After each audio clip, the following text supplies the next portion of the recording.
Natutuyo yung sabaw. Yes, totoo yan, brother. Kaya naglagay ako ng soup. Naglagay akong water. Water lang ako, guys, pag ako Ayan, ito guys, so dessert. Gusto niyo dessert? Bili kayo ng pugo. Kainin nyo.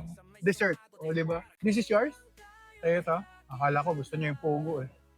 Ayan guys, so pugo. Yung nakikita. Sorry. Paumanhin. Pamahalan. Asin? Asin daw, sabi ni Madir. Bigyan mo ako pabalik. Importante yung asin sa akin eh. Tumitingin pa talaga guys na Nakapalingon pa ako eh. Mabubusog na pero ganun pa rin eh, no? Kaya meron kaming food addiction. Maliban sa carb addiction, meron din akong food addiction.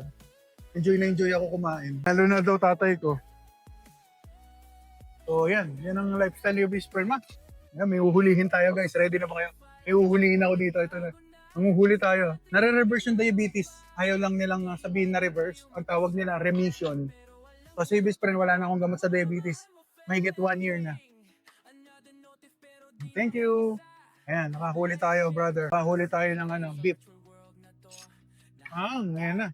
Laglag na natin yung beef. Nahuli natin, guys. Anong klaseng tiyan yan? Nako, Mr. Cash. Talagang ibang klaseng tiyan ko, brother. Napaka-acidic ng tiyan ko. Lahat na kainin ko, tunaw. Pasok agad sa ating bloodstream. Ating nagiging nutrition ng body. Alright. Kumain ka na ng tofu. Nako, ma'am, Feliza, bawal ako sa tofu. Ma-focus sa oxalate. Pag kumakain po ako na may oxalate, katulad po ng mga galing sa vegetables, nagkaka-body pain ako, joint pain, at saka yung mga gout, nagkakaroon akong ganyan. Body pain kadalasan.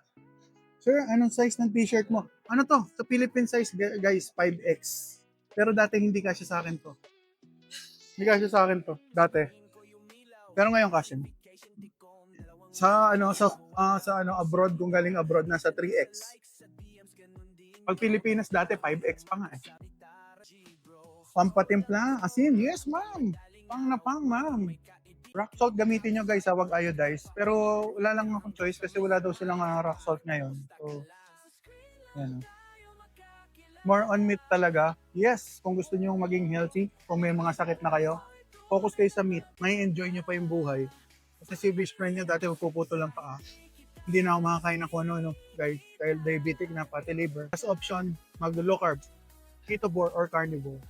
Pink salt pwede. Yeah, Ma'am Margie, correct. Yan ang the best. Pink salt. Saka, sea salt pwede.